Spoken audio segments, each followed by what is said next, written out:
Hey everybody, it's Master Gallengeist here, bringing you my review for the latest episode of Into the Badlands, Red Sun, Silver Moon. And this was a pretty good episode.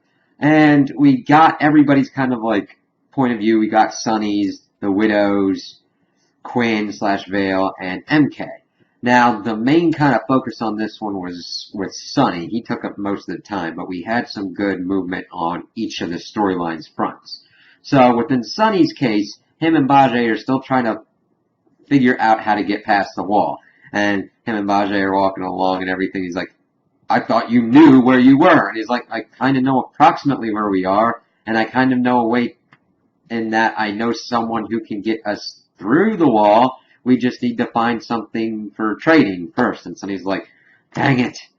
So they're kind of going along and they get to this bridge. And we see this one guy just like standing there whistling and everything, and he's like, well, you guys better watch out, because all these stalkers and bounty hunter people have been like following you since you've escaped from the mines. And then we get this really cool fight scene where he uses his sword, which is pretty awesome in its own right, and just like kills one of the one dudes off the bat, and then Sunny and Bajay and this mystery guy just start like fighting them all off, and it's a really well done action scene because we get to see each of the characters fighting in their own kind of style.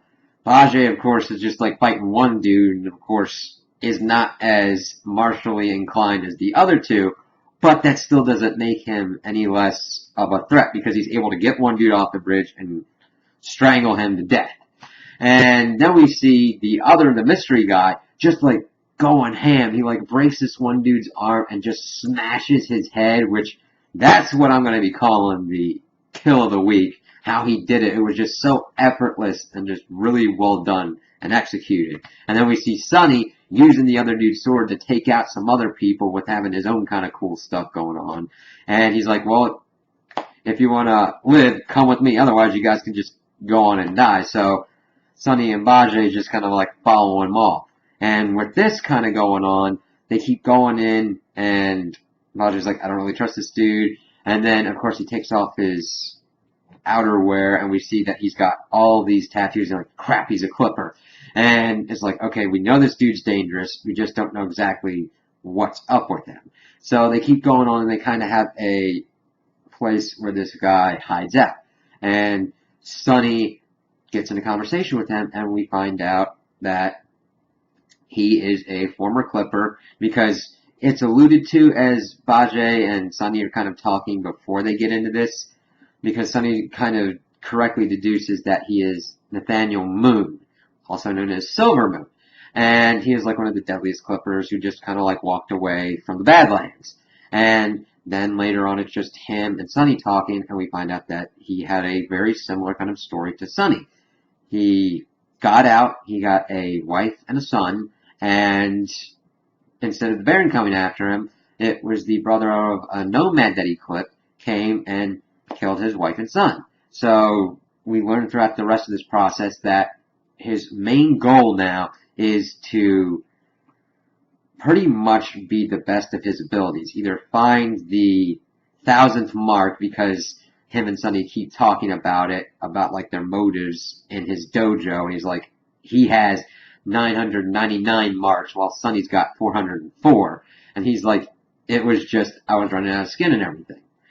And his main goal now is to find either the 1,000th one, that great opponent, or to be killed by that opponent. And it's like, wow, that's kind of cool. And fits very well with kind of within that realm, because he's kind of where Sunny could be if he's not careful. And he keeps reiterating on this fact, like, Sunny, if you do this, you're just going to leave a trail of bodies, and it's going to be Vale and your kid at the end of it. That's going to be we're killers. That's what we're made to do. It's bringing up this nice concept of like fate versus choice. And it just, he brings up like the thing with like gods and all that. They're like the perfect killers. But like when they kill, it's a mercy to like end the life. It's like, I'm viewing it because it's my skills and it's what I'm supposed to do. And it just was really kind of well done leading up to the fight at the end, which was even better than the beginning, and it really goes to show the prowess of both characters as they're going through his dojo, and there's not really that much room, but they use the room effectively. And the point is that Sonny does not want to kill him. He's like, no, we're going to have to do this, and you're going to either have to kill me or you're going to have to die. And, of course, Sonny doesn't want to kill anymore, unless he really has to preserve himself and his family. It's a very important distinction, in my opinion, for his character. He doesn't want to be a Clipper. He will use his abilities to defend himself and probably those that he is close to, but he is not going to be consumed with being a killer, which is what this guy, Nathaniel Moon, has all become. And he gets to the point and he stops him and he's like, nope, I'm not going to kill you. He's like, you will not grant me this honorable death? And then, of course, he goes after Sonny, and Bajie throws a sword and cuts off his hand. He's like, nope. He wanted to help Sonny keep his promise, which is kind of a growth for Bajie because he usually looks out for himself. But I think he's kind of growing a little bit warmer to Sonny, even though he's still thinking of his own machinations in his mind. And he's like, oh, this will sell well. This will be a good trade. And they take his sword. You will take my sword too. And then they just leave him off there. Which I really liked how that moved and how we kind of got some more interesting depth with like Sonny and also other Clippers and just kind of like bringing that out in general. So, the other kind of big part that was done with this was Quinn and Vale. And we got a lot of interesting stuff with this. Because we see Quinn and his craziness acting like a father to Henry. And reading a story to him and being nice to him. Being nice is not really kind of part of Quinn's character traits. But I think almost dying in certain ways has kind of helped him to move a little bit more positively. He's still batshit crazy though. So, he can act nice to Vale and the baby, but he does it in his own weird, fucked up way. So he's like doing all that. He gets the x-rays and he's like thanking her for saving his life, talking about regrets about turning out his wife when it was actually Jade that he was supposed to be watching out for and his son.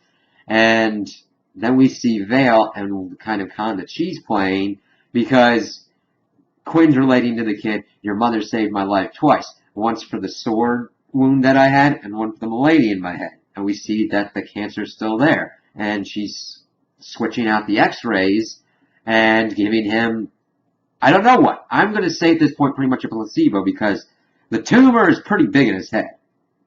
But an important thing that happens is as Quinn leaves and kind of lets them do their thing, she's about to like do something with the cancer x-ray. But someone comes in and she has to kind of like leave it in there. So that's probably a potential problem that's going to come into play with Vale. So this one dude comes in and she has to sew up his hand and everything. And when that happens, Gabriel, the one kind of young Clipper that Quinn is like employing, comes in and he's being dragged by people because he attempted to escape. Then we get another pivotal scene with Quinn talking about like fear and not letting it rule you. Fear is an important thing, but the fight or flight response, talking about his first job as a cult was to go and assassinate a regent, and how he was so paralyzed by fear, but then in that one exact moment, he's like, I'm not going to die like a coward, and slits his throat and kills the 4 of his bodyguards, and then he gives the same kind of challenge to Gabriel, and he's like, alright, if you can cut me, you keep it and we're good. And he is like getting ready, like, I'm going to kill you. And he's like, cuts him. And he's like, all right. And it's interesting because usually Quinn would kill this kind of person. But I think he's in a scenario where he can inspire these people, but also he needs these people. We don't know exactly what his game plan is. We know he's going to go after the widow. But is he going to go after all the other barons as well? Is he going to be mad enough to take this whole scheme and try and become the Baron of the Badlands? That's probably where this is going to be going, or kind of what I was feeling for.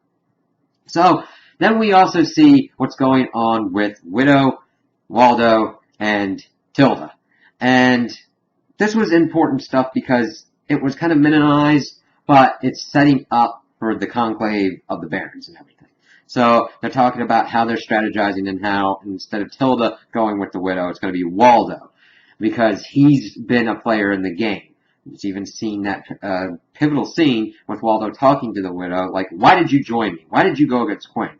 Because he has seen living down in the chair, people living on their knees, because when he was a regent, he never saw that, and he actually wants to help people, which I think is interesting in building up his character growth. And then he does issue words of warning to the widow about power and how it'll change people and you want more of it. And of course he's like, you never talk like this way to Quinn, did you? And he's like, no. And that's because Quinn was already at the power point when Waldo was probably with him. He's trying to head that off now because he sees that the widow is trying to do good stuff for the Badlands.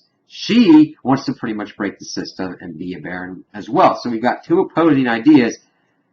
Quinn wanting to be the baron to rule them all. Widow wanting to be the baron to rule them all, but with very different takes about how they want to do this.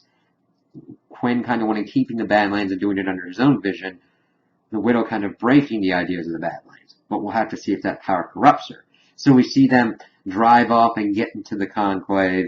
And of course it's set up so that it's where Ryder feels safest since he's the aggrieved party. And the widow's like, all right, let's play this, as her and Waldo go in. And that's where the episode ends.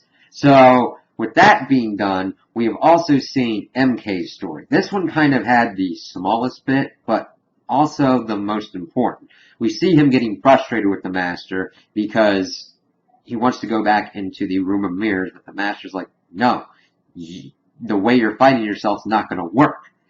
You still have to train and everything, and he just keep getting frustrated and everything, and kind of goes off on his own and be kind of pissed off. So he does kind of sneak in later to try, I guess, get into the room of mirrors, and we see the other abbots, the ones that had captured MK before, bringing in another chest.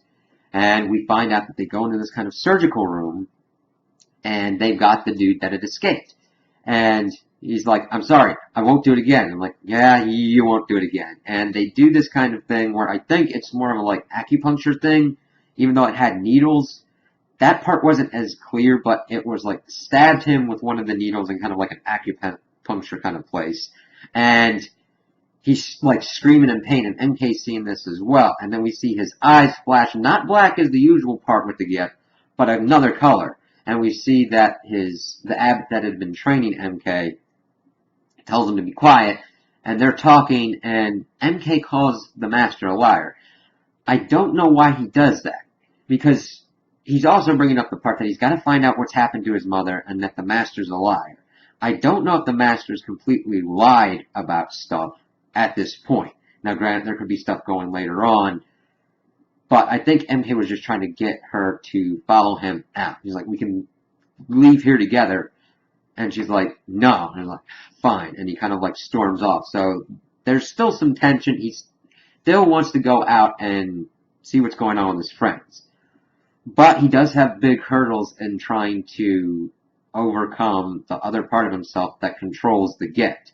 Because once he gets to the point where he becomes centered and is able to utilize the gift like the other abbots, that is going to be the point where MK is going to be the most potent force available. Because evidently these other ones can at least control it in a similar way or learning to control it.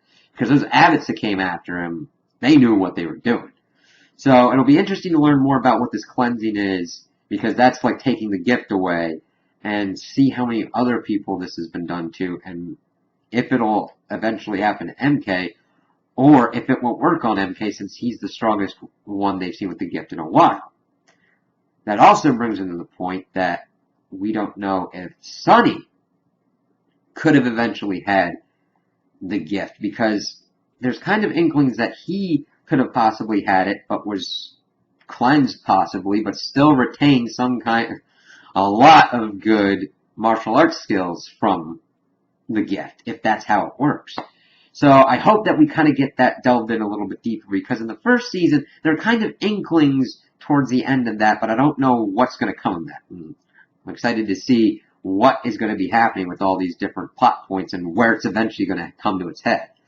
So those are my opinions on the episode. Tell me what you guys think in the comments below.